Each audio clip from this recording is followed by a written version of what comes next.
In the Torah reading for the seventh day of Pesach, we'll read about the splitting of the sea and the children of Israel's journey across it. In Hallel, we read the description of how the sea parted. We say, Hayam ra'a vayanos. The sea saw and fled. And the Talmud asks the obvious question, what did the sea see to make it flee? And it comes up with perhaps a not so obvious answer. It saw the bones of Joseph, which Moses and the children of Israel carried with them through their journey from the land of Egypt to the promised land. However, we need to ask, what was it about the bones of Joseph that made the sea flee? And perhaps we can suggest that the greatness of Joseph's life was that he continually acted against nature. First, he resisted the temptation of Potiphar's wife, which entails going against one's natural impulses. Then, when his brothers visited Egypt, he forgave them for their past actions against him, and even gave them a land for settling in Goshen. How many of us would behave that way towards someone who tried to kill us? And finally, according to the Medrash, during the 17 years that he and Jacob were reunited in Egypt before Jacob's passing, Joseph avoided ever being alone with his dear father. The reason was simply to prevent Jacob from asking Joseph what exactly happened to him. After he disappeared, how did he now become the viceroy of Egypt?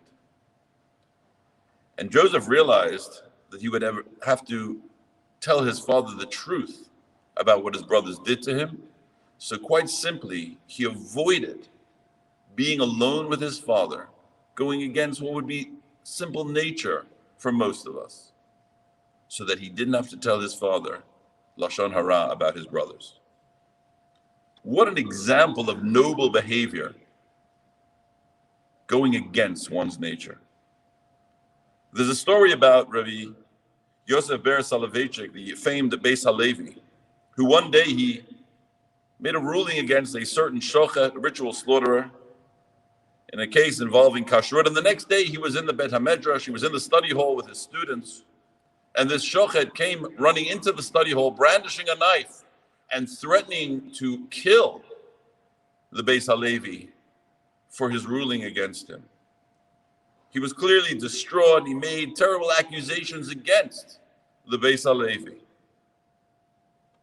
And after pouring out his distress, he left the study hall. The Beis Halevi got up, followed him out the door, and I forgive you. I forgive you. The Talmud tells us that one who shames a scholar in public will die a premature death. And surely enough, a few days later, this shochet was killed by one of his own bulls. The Beis Halevi was distraught and felt that he was somehow to blame for the shochet's fate. His son Reb Chaim said to him, "What do you mean? I was there, Dad. I saw what you did. You ran after him and you told him that you forgive him. How do you blame yourself for this?" And the Beis Halevi answered and said, "I told him that I forgive him, but I didn't mean that in my heart." He blamed himself for not acting against his nature. Yes, he said he forgave him, but ultimately he said he didn't mean it.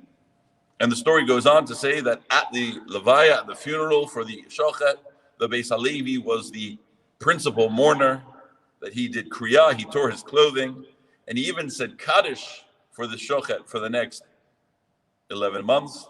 And to this day, the yard site of that shochet is honored in the Brisk Yeshiva. Maimonides gives the method whereby we can test someone's claims to be a prophet. Suppose, he says, such a person declares that he will perform some miracle. For example, he says he will change the direction of a current of a stream. And he then proceeds to do so. Maimonides says we may not infer from this that he is a prophet. All it means, says Maimonides, is that he is a tzaddik, a righteous individual, who has managed to act against his own nature, and therefore he can allow or help streams to act against their own nature. And now we can see what it means when it says, Hayam ra'ah vayanos, what the sea saw and fled when it saw the bones of Joseph. The sea thought to himself, here comes someone who successfully acted against their own nature. Therefore, said the sea, I can do the same. And indeed, of course, at the splitting of the sea, it did exactly that. It parted. Historically, at Yizkor, Anglo Jewry, it is a time when shuls are packed, perhaps more than any other time over a Yom Tov. Why is that? It's because this prayer of Yizkor is a prayer where we're reciting about a loved one who perhaps we would have been celebrating Yom Tov with, and our thoughts are with them. Our thoughts go out to the times and the memories we had with them. And it is out of respect for them. Perhaps it is to show appreciation to our parents and our loved ones for all the good they did for us, for the mitzvot and the good deeds which they performed. It's only natural to realize this now they're gone. It's natural to appreciate our parents and loved ones when looking back after they've departed. That is nature. What is difficult for us, perhaps, is going against nature and appreciating those who are still here with us. It's unfortunately human nature to neglect the ones we love most and not tell them how much they mean to us. It's all too easy to get caught up in the daily grind and take things for granted, neglect people, not tell our loved ones how much we care. Tell them how much we love and appreciate them. Tell our parents how much we love them. Tell our spouses how we appreciate all that they do. And tell our children what nachas, what pride they give us. We should take the message of Joseph and understand that we need to act against our nature each and every day to show that we care, to show that we appreciate, that we love.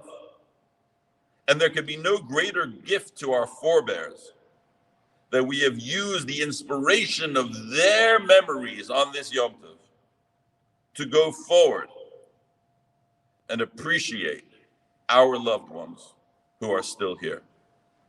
Because if we truly act against our nature, we have the power to make seas split. We're now going to start the Yizkor service with a couple of prayers, which we'll say communally, and then there'll be time for private prayer, after which our Chazan Stephen Lees, will recite memorial prayers for the victims of the IDF and the Shoah. Lord, what is man that you regard him, or the son of man that you take account of him? Man is of no consequence. His days are like a shadow that passes. In the morning he flourishes and blossoms. In the evening he is cut down and withers. So teach us to value our days so that we may acquire a wise heart. Watch the innocent man and observe the upright, for there is a future for the man of peace. Therefore God will rescue my soul from the clutches of the grave, and he will clasp me to himself. When this mortal frame declines, God will remain my source of strength and hope. When the dust returns to the earth from which it came, the spirit will return to God who bestowed it. Because of my righteousness, I will experience your presence. When I awake to your proximity, I shall be fulfilled. Merciful Father, in whose hand are the souls of the living and the dead, may your consolation cheer us as we remember on this holy day the beloved and honored members of our family who've gone to their rest. Our dear parents and grandparents, the crown of our head and our glory, whose desire it was to train us in the good and righteous way, to teach us your laws and commandments, and to instruct us to act justly and kindly. Lord, give us the will and sense of purpose to live up to their expectations as long as we live. May their souls rest in the place of eternal life, experiencing your glory and delighting in your goodness. Psalm 23. The Lord is my shepherd, I shall not want. He maketh me to lie down in green pastures. He leadeth me beside the still waters. He restoreth my soul. He guideth me in the straight paths for his name's sake. Yea, though I walk through the valley of the shadow of death, I will fear no evil, for thou art with me. Thy rod and thy staff, they comfort me. Thou preparest a table before me in the presence of mine enemies. Thou hast anointed my head with oil. My cup runneth over. Surely goodness and mercy shall follow me all the days of my life, and I shall dwell in the house of the Lord forever. Now a couple of moments for private prayer for Yizkor, for our own family members.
Memorial prayer for the fallen heroes of the Israeli Defense Forces. Ermale Rachamim, Shochen Bamromim, Hamtzei Menucha Nechona, על כנפי השכינה,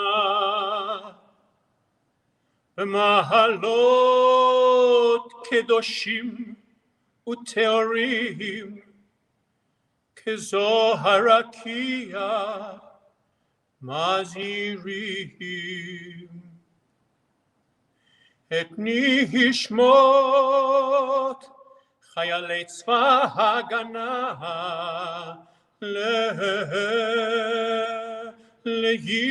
לישראל שנפלו בכל מלחמות ישראל גמול וביטחון, ולנשמות כל לוחמי המחתרות וחטיבות הלוחמים במערכות העם שחפו נפשם למות על קידוש השם, על ישראל וארץ ישראל. בעבור שאנו מתפללים מעל הזכרת נשמותם, לכן בעל רחמים יסתירי בסתר כנפיו לעולמים, וצרו בצרור חיים את נשמותם בגן עדן תהי מנוחתם. אדוני הוא נחלתם וינוחו על שפותם ושלום, ונאמר Amen.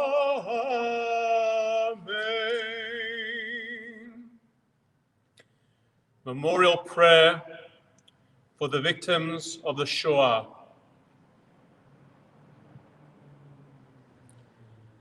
El male rachamim, שוכן במרומים, המצא מנוחה נכונה תחת כנפי השכינה, במעלות קדושים טהורים, כזוהר רקיע מזהירים. את נשמות אחינו בני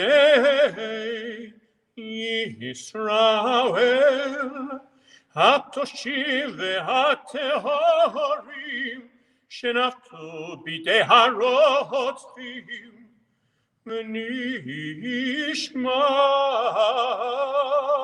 ונשמע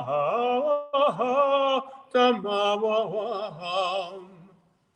באושוויץ, בלז'ק, ברגן-בלזן, דכאו, מיידנק, סוביבו, טרבלינקה, ובשאר מחנות השמד מאירופה, שנהרגו,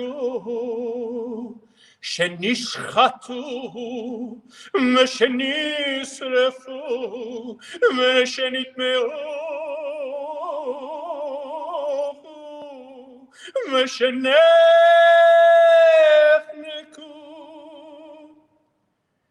על קידוש השם, בעבור שאנו מתפללים מיד הזכרת נשמתם. לכן מעל הרחמים יסתירם בסתר כנפיו לעולמים, וצרו מצרך חיים את נשמתם בגן עדן תהא מנוחתם. אדוני הוא נחלתם וינוחו על משפותם בשלום ונאמר Amen.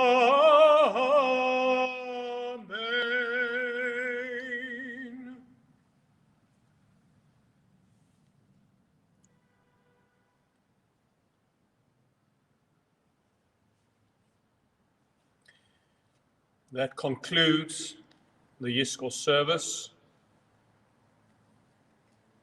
And wishing everyone a Chag Sameach, a good Yom Tov for Pesach.